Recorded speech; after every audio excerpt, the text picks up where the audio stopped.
নমস্কাৰ বন্ধু বান্ধৱীসকল, এই মুহূৰ্তত আহি পৰিছে অসমৰ লগতে ভাৰতবৰ্ষৰ কেইটামান গুৰুত্বপূৰ্ণ খবৰ।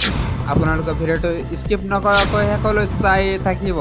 আজিৰ প্ৰথমটো গুৰুত্বপূৰ্ণ খবৰ, সুৰাপান কৰি বাহন চলাই আৰক্ষীৰ ৰখত বিধায়ক পুত্ৰ। এই মুহূৰ্তত আহি পৰিছে এটা বিগ ব্ৰেকিং নিউজ। বিধায়ক ৰঞ্জিত দত্তৰ পুত্ৰ দুজনক আটক। মুখ্যমন্ত্ৰীৰ নিৰ্দেশনাৰ পাছতে সুৰামত্ত চালকৰ বিৰুদ্ধে কঠোৰ আৰক্ষী। ৰঞ্জিত দত্তৰ পুত্ৰ দীপজ্যোতি দত্ত লগতে ঋষভ দাস আৰু জুমন বৰাক আটক। নিশা জোৰাবাট আৰক্ষীয়ে আটক কৰে তিনিওকে। অত্যাধিক সুৰাপান কৰি আৰক্ষীৰ সৈতে হতাহতি কৰাৰ বিৰুদ্ধে অভিযোগ তিনিওৰ বিৰুদ্ধে।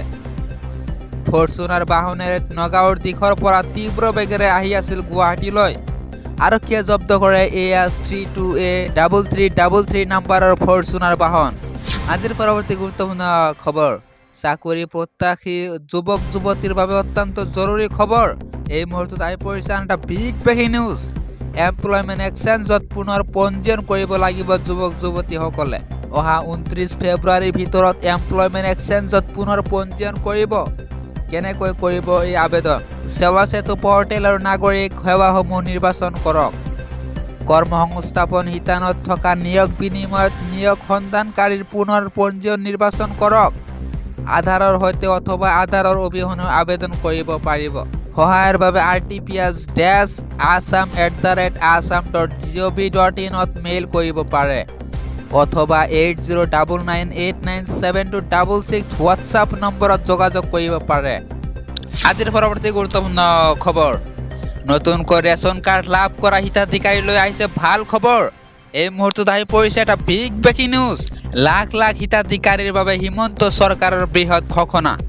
বছৰৰ প্ৰথমটো মাহৰ পৰাই লাভ কৰিব ৰেচন সামগ্ৰী। 16ৰ পৰা 22 জানুৱাৰীলৈকে প্ৰদান কৰা হ'ব 10,73,489টা ৰেচন কাৰ্ড। অসমৰ প্ৰতিটো সমষ্টিতে প্ৰদান অভিযান আৰম্ভ। বৰ্ধিত অন্ন সেৱা দিন হিচাপে 28 জানুৱাৰীলৈকে চাউল পাব নতুন হিতাধিকাৰীয়ে। 17 জানুৱাৰীৰ পৰা আৰম্ভ হ'ব ৰেচন প্ৰদান কাৰ্যসূচী। আজিৰ পৰৱৰ্তী গুৰুত্বপূৰ্ণ খবৰ, আন্দোলন প্ৰত্যাহাৰৰ পিছতে ফেচবুক যোগে দুখ প্ৰকাশ কৰিলে বাছ চালক ৰূপম দত্তই। মোক কোনে বুজিয়াই নাপালে, ৰাইজে মোক ভুল বুজিছে। মোক সকলোৱে বেয়া বেয়াকৈ কমেণ্ট কৰিছে। মই অত্যন্ত দুখ পাইছোঁ। মই তেনেকুৱা মানুহ নহয়। আমি আন্দোলন কৰা মানুহ নহয়। আমি যি কাৰণে আন্দোলন কৰিছিলোঁ তাৰ সমাধানৰ পথ পাইছোঁ। হিট এণ্ড ৰাণক লৈ মই মোৰ স্থিতিত অটল আছোঁ। হিট এণ্ড ৰাণ বলবৎ হ'লে আৰু উৎপাত হ'ব। চিধা চিধি কথা আমাৰ এটাই, এতিয়াও আছে, আগতেও আছিল, ভৱিষ্যতেও থাকিব। কোনো কাৰণতেই এই আইন বলবৎ হ'ব নোৱাৰে। মই চৰকাৰৰ পৰা এটকাও লোৱা নাই। মোৰ মানি বেগ মই দেখুৱাই দিম।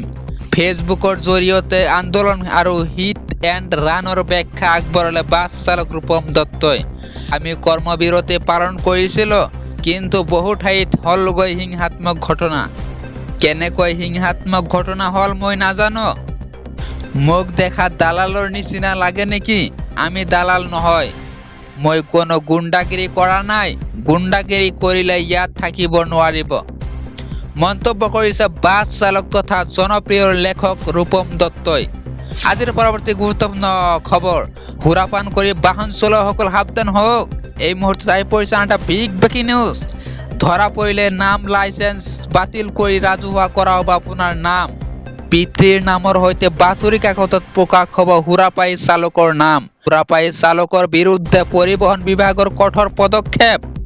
সামাজিক মাধ্যম বাতৰি কাকতত প্ৰকাশ পালে সুৰাপায়ী চালকৰ সম্পূৰ্ণ পৰিচয়। পৰিবহণ বিভাগে প্ৰকাশ কৰিলে সুৰাপায়ী চালকৰ নাম।